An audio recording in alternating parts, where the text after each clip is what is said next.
Hayam Kolo TV. Kuma subscribe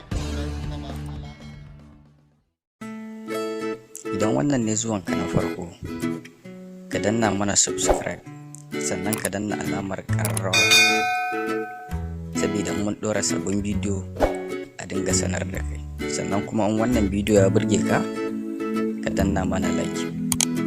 Mun gode. Kamar yadda kuka gani a wannan sanarwa ta bidiyo din, shine akan game da garaɓasa ga masu amfani da layin Airtel na RCCG.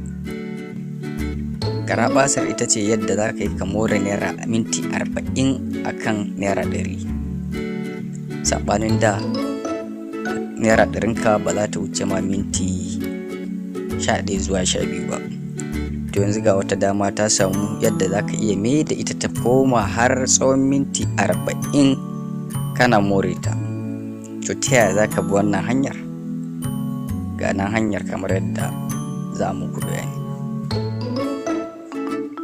A baya dai in ba ku manta ba, yadda ake sa kati na Airtel shine *126*, sai ka sa nambobin katin, ka sa hash, sannan nambobin katin naka zai shiga.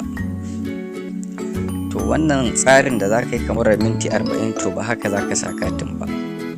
Yadda za ka sa katin naka na naira 100 shine za ka danna *126*1*, sai ka sa nambobin katin naka, sannan sai ka sa hash, sai ka danna alamar kira.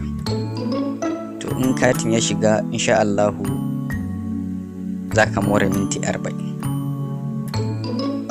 To game da kuma wayanda already sun riga sun sa katin, sun manta ba su danna wannan nambobin ba, sun sa kati kamar yadda ake sa normal sa kati kamar haka kenan, *126*, sai nambar kati hash, ko kuma sun ciyo ta banki, su ma ba za a bar su a baya ba. To su ma ga yadda za su yi, already katin dama yana cikin wayarsu.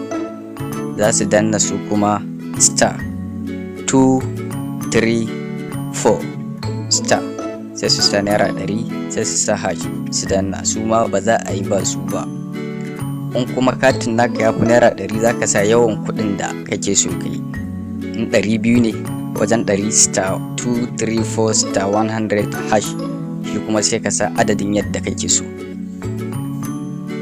Wannan garaɓasa ta masu aiki ne da layin.